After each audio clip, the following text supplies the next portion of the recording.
మా బావకి ఎర్రకోక అంటే చాలా ఇష్టం. బావకి ఇష్టం కదా అని ఓ రోజు ఎర్రకోక కట్టుకుని తోటలోకి వెళ్ళాను. బావ తోటలో నా కోసం ఎదురు చూస్తున్నాడు. ఎర్రకోకలో నన్ను చూడగానే బావ కళ్ళు జిగేలుమన్నాయి. బావని చూడగానే నా ఒళ్ళు జిల్లుమంది. అటు పక్క బావ, ఇటు పక్క నేను. మధ్యలో సర్రం శబ్దమైంది. బుస్సుని పాము పడగెత్తింది. కళ్ళు రెండు గట్టిగా మూసుకున్నాను. వాళ్ళ అమ్మో పాము ఏం చేసిందే మళ్ళీ.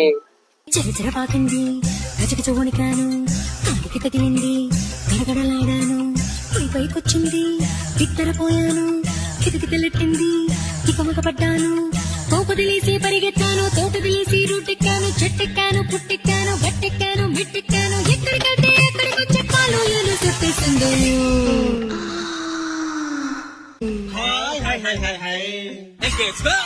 అబ్బా నాకు పాపం